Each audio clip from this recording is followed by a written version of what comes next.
महाराष्ट्रामध्ये जिकडे कारवाई होत असेल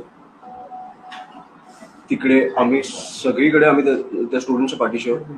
कुठेही काही होणार नाही त्यांना, याची गॅरंटी आम्ही घेतो. हे जे तुम्ही जे पाठवताय पोलीस की दररोज काहीतरी एक नोटीस येईल, घाबरायची गरज नाहीये. 0 FIR आहे. आम्ही तुमच्या पाठीशी आहोत. परवाचं मी सुरुवात करायची झाली तर परवा जेव्हा मी दिल्लीला पोहोचलो तेव्हा मला सकाळी एक बातमी आली की सोनम वांगचुक सरांची प्रकृती बिघडल्यामुळे त्यांना हॉस्पिटलला दाखल करण्यात आलं. नंतर जेव्हा मी हॉटेलला पोहोचलो तेव्हा मला कळलं ज्या प्रकारे 5-6 लोक सिव्हिलमध्ये आले. मी काही व्हिडिओज बघितले, सिव्हिलमध्ये आले. त्यांनी सांगितलं आम्ही डॉक्टर्स आहोत. एक पांढरा कपडा घेऊन आलेले आणि गुंडाळून घेऊन गेलेत त्यांना, गुंडाळून. मला त्यावेळेला सोनम वांगचुक नाही तर मला आपली लोकशाही दिसली. एक माणूस 20 दिवस उपोषणाला बसलाय, एवढा मोठा माणूस, त्याच्याशी तुम्हाला चर्चा करावीशी वाटत नाही. 20 दिवस उपोषण झालं, तुम्ही त्याला असो चालताय. केंद्रातनं कोणाची इच्छा नाही झाली की जाऊन त्यांच्याशी एक चर्चा करावी. तो विषय तेव्हाच संपला असता, त्यांनी त्यांचं उपोषण सोडलं असतं. पण कोणाचीच इच्छा नाही झाली की जाऊन भेटावं तरी. ते झाल्यानंतर मी अभिजितला तिकडे भेटलो. मी त्याला विचारलं की सकाळपासून काय झालं. मी त्यांच्याकडे माहिती घेतली आणि मी सोनम वांगचुक सरांची तब्येत विचारली, काय परिस्थिती काय तिकडे. आणि मी तेव्हा निघालो. कालचा जो दिवस होता, मी त्या दिवशी पण बोललो की आपल्या देशाच्या राजकारणातला सगळ्यात काळा दिवस आहे, डार्केस्ट डे आहे आपला. त्या दिवशी पण बोललो. मला माहिती आहे तुम्हाला पण कुठेतरी वाटतंय आपल्या डोक्यात की हे आपलं लोकशाही कुठेतरी आपली हलते. ह्या लोकांना सत्तेचा माज डोक्यात गेलाय आणि असा माज काय हे मला कळत नाहीये. कारण शेवटी 29ला आमच्या हातात असणार आहे तुम्हाला बसवायची तिकडे ताकद की नसणार आहे. ज्या लोकांनी तुम्हाला तिकडे बसवलंय त्यांची तुम्ही ही परिस्थिती केली आहे. काल मी सगळं संपूर्णपणे बघितलं. तुम्ही टिअर गॅस फेकताय लोकांवर, तुम्ही लाठीचार्ज करताय. मी दिल्लीचा एक व्हिडिओ बघितला. दिल्लीच्या एका काठीमध्ये तुम्ही खिळे घुसवले होते पोलिसांनी. मला माहित नाही तुमच्याकडे आलाय की नाही. तो खिळे घुसवले होते आणि त्याच्याने मारत होते लोकांना. हे दहशतवादी आहेत, हे आतंकवादी आहेत. नीटच्या पेपर लीकमुळे 20 मुला-मुलींनी आत्महत्या केली आहे. त्याच्यासाठी हे सगळं चालू आहे. त्याला तुम्ही खिळे घुसवून लोकांना मारताय.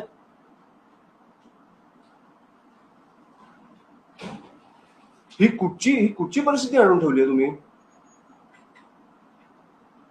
मुलींवर पोलीस हात उचलतायत, काठ्या उचलतायत. तुम्ही भाजपचे पोलीस आहात की तुम्ही राज्याचे पोलीस आहात.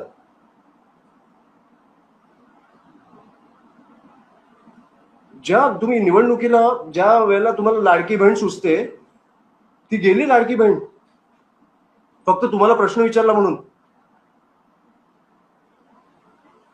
ही कुठची परिस्थिती आणली आपण. हे काय, मला बघून भीती वाटली, राग वाटला. मला काय मला बोलायचं कळत नाही.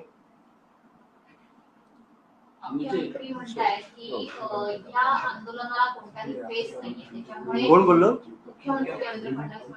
त्या फेसलेस लोकांमुळे तुम्ही तिकडे बसलाय.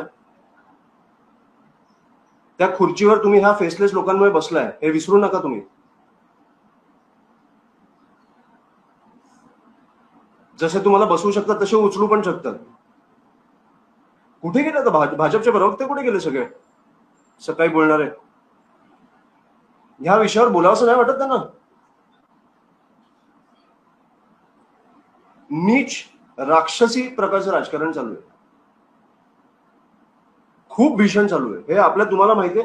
तुम्ही आणि इन जनरल मला वाटतं की सगळे पक्ष सोडा, सगळे राजकारणी सोडा, पत्रकारांना जरी फ्री हँड मिळाला ना तुमच्या डोक्यातल्या गोष्टी दाखवायला, तुम्हाला जे पाहिजे ते दाखवायला, तरी तुम्ही त्याला घरी बसवा. हा मला माहितीये तुम्हाला फ्री हँड नाहीये, तुमच्यावर प्रेशर आहे, हे मला माहितीये. पण हे खूप नीच प्रकारचं चालू आहे काहीतरी. एकंदर पाहायला गेलं सगळ्यात महत्वाचं की आंदोलन दिल्लीलाही सुरू आहे, मुंबईतही सुरू आहे. पण जिकडे आंदोलन करायला गेलं तिथंच लोकांना उचललं जात आहे. तर आंदोलनाची मला- ताकदच आपण सर्वसामान्य दिल्लीचं तर मी तुम्हाला विकृती सांगितली, मुलींचे कपडे फाडले, काठ्यांमध्ये खेळ ठोकून लोकांना मारले, टिअर गॅस फेकलाय, आणि हे पार्लमेंटच्या बाहेर जिकडे पंतप्रधान आत होते.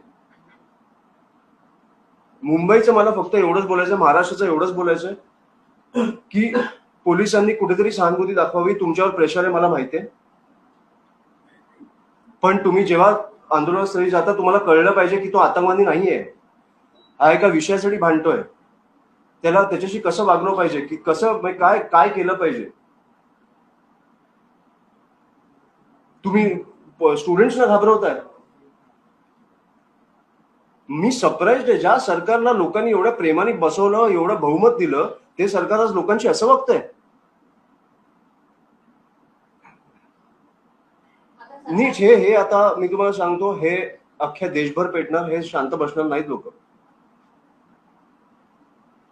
सरकारमधलेच प्रतिनिधी म्हणतात, सदाभाऊ खोतांचं आजचं स्टेटमेंट आहे की आंदोलन करणारे काही दहशतवादी देखील होते. इतकंच नाही तर दहशतवादी होते. धर्मेंद्र प्रधान यांचा राजीनामा झाला नाही पाहिजे असं ते म्हणाले सदाभाऊ खोत. आंदोलकांमध्ये दहशतवाद्यांचं आंदोलन होतं. इंडी आघाडीच्या सहकार्याने हे दहशतवाद्यांचं आंदोलन इंडिया होतं. आघाडी देखील दहशतवाद्यांना सपोर्ट करते अशा अर्थाचं लिखाण आहे. हे सगळे दहशतवादी आहेत जे उतरले ते. म्हणजे तुम्ही चुका केल्यावर तुम्हाला प्रश्न विचारणारे सगळे दहशतवादी आहेत. मला हेच कळत नाही. पुरावे द्या, आम्हाला पुरावे पाहिजे. दहशतवादी तर आमच्या आजूबाजूला टेररिस्ट चालतात, आम्हाला पुरावे पाहिजेत. मुख्यमंत्री मला पुरावे पाहिजेत. आता ह्याच्या पुढे तुम्ही क्वेश्चन चेंज नाही करू, मला पुरावे पाहिजेत. त्या माणसाचा जो माणूस बोललाय ना त्याच्याकडनं मला पुरावे पाहिजेत की हा माणूस दहशतवादी आहे. दहशतवादीचे पुरावे तर आपल्याकडे असणार ना, तुम्ही त्यांना एवढं लेबल करताय.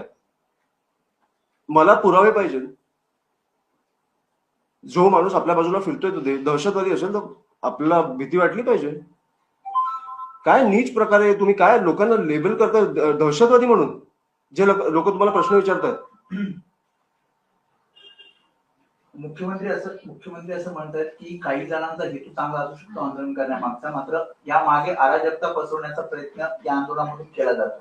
कशी काल ज्या प्रकारे चैत्यभूमीला जे काय सायलेंट प्रोटेस्ट होता, मी बघितलं ते सगळं. शांततेत प्रोटेस्ट चालू होता. काय त्या मुलांनी काय केलं, पोलिसांवर हात उचलला किंवा काय केलं. मला वाटतं पोलिसांनी पण काळजी घेतली पाहिजे थोडी या मुलांची. 20 लोक गेली आहेत, त्याच्यासाठी अख्खा प्रश्न उभा राहिलाय. आणि आज हा नाही राहिला आणि ह्या माणसांनी राजीनामा नाही दिला तर अशाच निर्लज्जपणे सगळं कारभार चालू राहणार. एक एक्झाम्पल आपण सेट केलं पाहिजे. आणि मी खरंच सांगतो, भाजप जे करतंय आज त्यांनी हे भोगायला पण तेच असणार, कारण कधीतरी ते विरोधी पक्षात असणार. खूप चुकीचा पायंडा पाडलाय. सर गेल्या 11 वर्षात आपण जर बघितलं तर मोठमोठाली अनेक आंदोलन झाली. दिल्लीच्या नंतर झाली.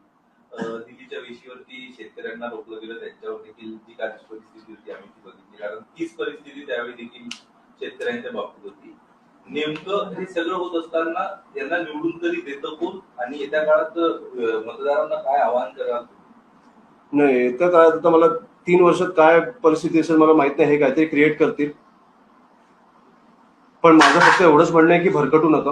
हे विषय लक्षात ठेवा. ते 4 वर्ष तुमची मारतात आणि 1 वर्ष तुमच्या प्रेमात असतात. खरे दहशतवादी ही सरकार आहे. आणि हे आता देशभर पेटणार, एवढंच मी तुम्हाला सांगतो.